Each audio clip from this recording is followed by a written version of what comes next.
bakit daw si Lindy ang sinama namin sa Europe? Bakit daw hindi ikaw ang priority? Opo. Sa amin ni Habiray, eto po talaga yung totoo. Wala po talaga sa plano si Ate Rose. Opo. So eto na nga, kakabalik lang namin ng Pilipinas ni Habiray at ako naman ay nandito kasama si... Ate Rose. Magkakamustahan lang tayo. Actually, ang daming nagre-request nito because maraming nag-message at nag-comment sa amin lately. Pero sabi namin ni Habiray, mas maganda siguro if sagutin natin yung mga tanong nila na nandyan ka. Para yung totoo talaga. Ang daming nasaktan actually. Binash si Lindy, binash din kami. May isa pa nga sobrang haba ng litanya niya.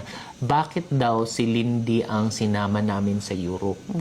Bakit hindi ikaw?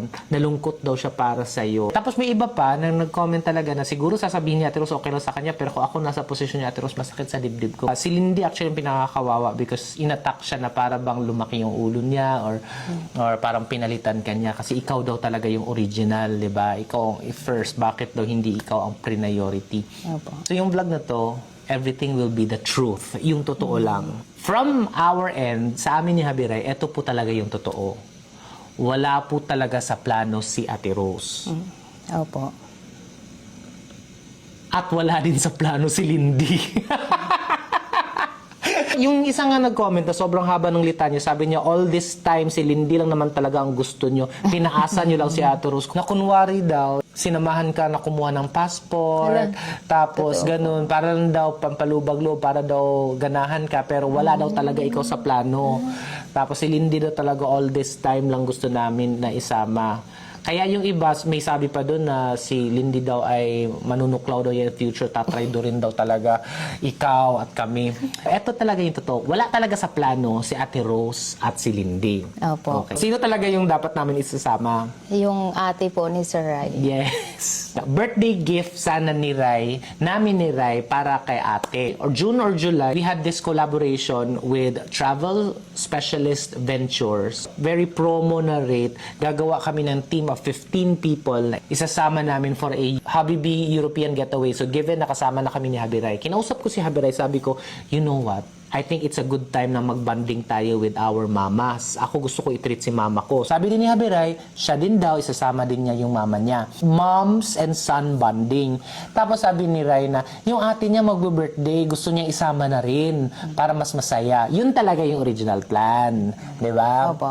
Nung nag-invite kami na kung sino man ang gustong sumama sa amin sa European getaway, in less than a month, napuno agad yung 15 slots. Tapos marami pang gustong sumali na hindi na makasali kasi napuno na nga yung 15 slots. Yung mga yon nilagay sa waitlist just in case a slot opens up. Tapos, etong nangyari. So mga around a month before kami lilipad for Europe, something came up and si ate biglang kailangan mag-back out. 15, di ba kami? So, naging 14 na lang. So, nung dumating yung time na nag-back out si ate, na-open yung one slot, in-offer namin sa mga naka-waitlist. Kaso, yung mga naka-waitlist, tig-2, tig-3 sila. So, hindi pwede. So, wala talagang choice. We offered it to our families din, sa pamangkin ni Rai. Wala talaga. Wala talagang available. And then, I told Rai, you know what? Why not si Ate Rose? Yes! Opo. Naalala mo yan? Kinausap po ako ni Sir Rai, no? Naglilinis po ako. Sabi niya, ano lang to, secret lang to. Isasama ka namin sa Europe. Tapos sabi ko nga po, hala, si Lindy na lang po isama niyo, sir. Sabi niya, ayaw mo ba? Maganda yun. Tsaka, makakapunta ka ng ibang bansa. Sabi niya sa akin. Naalala ko pa nga, yung first time when we decided na si Ate Rose na isasama, sabi ko, Ate Rose, sumama ka sa akin because kailangan nating pumunta kumuha ng passport. Nag-schedule ako. Opo. Tapos hindi ka pwede, di ba? Opo. Tapos because kailangan mo umuwi kay Princess kasi may Opo. activity si Princess sa kanila. Pero ang ginawa, in-arrange namin yung schedule na makakapunta pa rin siya dun sa passport. Tapos bago siya uuwi kina Princess, 'di ba, sa anak niya. So yun. So pahirapan talaga because it was a struggle because nagmamadali kaming makakuha ng passport si Ate Rose. So sabi namin, since kukuha na rin ng passport si Ate Rose, what if one day tayo ay magta-travel in the future, kahit Hong Kong man lang or yung mga malapit lang, isama na natin si Lindy just in case. Opo. Yun talaga yung reason. Pero wala talaga sa plano si Lindy na isama si Europe. Si Ate Rose talaga yun. Tapos, nung kumuha na tayo ng passport, alam nyo na ang nangyari. Napanood nyo yung vlog. Birth certificate mo ay Date registered po ako. late Yun. registration, yung kanyang birth certificate. Opo. And di ba matagal mag-schedule ng passport? Nung nakaschedule na kami, nandun na kami sa DFA, dun lang namin nalaman, sabi ng taga-DFA na, ay, may additional requirements kung late registration yung birth certificate. Hindi ko alam actually. Opo. So ang ginawa ko nun, kahit puyat pa ako at pagod na kami nun, we drove to NBI, tsaka sa PhilHealth para Opo. makuha yung additional requirements mo. Nung nagmadali kami para mahabol namin yung passport kasi sabi namin, ang hirap makakuha ng schedule sa passport. Pumunta tayo ng NBI. Oo, Sabi ko, NBI. Ate Rose, hindi naman tayo magkakaproblema sa NBI. Nakakuha ka ng NBI, di ba dati? Sabi niya, Opo, sabi niya, oo, nakakuha ako. Nakakuha wala na ako, po. sir. Wala akong problema, di ba? Wala po akong hit noon sa NBI. Oo. Oo, wala po. So, ayun, pumila kami. Kasi mabilis naman talaga dapat yung NBI eh. Opo. Kaso, malas. May malas na nangyari. May hit si Ate Rose. Hindi namin alam. Dati wala siyang hit, pero ngayon meron na. Meron po. So, ayun. Nagbayad nga ako ng additional para ma-rush yung passport eh. Pero, Opo. paano mararush yan? Eh, wala pang NBI si Ate Rose. So, maghihintay kami ng additional 1 week bago mag-apply ng passport si Ate Rose. Ayun. Parang ano po siya, maraming ad lang po. Siguro hindi po talaga para sa akin. Si Lindy, nung time na yun, pagkuha niya ng passport, walang problema. As in, dire-diretso siya. Dire-diretso. Dire-diretso siya. So sabi namin, Linds, okay lang ba sa'yo? Ikaw na isasama namin. Kasi sayang yung slot. Ikaw na sumama sa amin, Lindy. Ganon. Opo. Nakakuha si Lindy ng passport. In-apply ko si Lindy ng visa. Ang hindi nila alam, in-apply ko din si Ate Rose. Sinubukan pa talaga namin ihabol. Pero ang nangyari is, nung nakuha na ni Ate Rose yung passport niya, tinawagan ko yung agency na ischedule na ng visa si Ate Rose, wala nang slot for the visa na application. Yung next slot was end of October na, which is too late, na nakauwi na kami from Europe. So, sinubukan talaga namin aming best na ihabol si Ate Rose because si Ate Rose talaga yung priority nun. Kaso hindi talaga eh. At anong magagawa natin kung hindi nakatakda sa atin? Opo. Hindi po talaga siya para sa akin. Hindi destiny. Opo. Alam nyo, si Lindy, hindi din namin alam kung makakakuha siya ng visa. Kasi wala nga siya ever travel history. Kaso, pumasa. Pumasa yung bata. Grabe.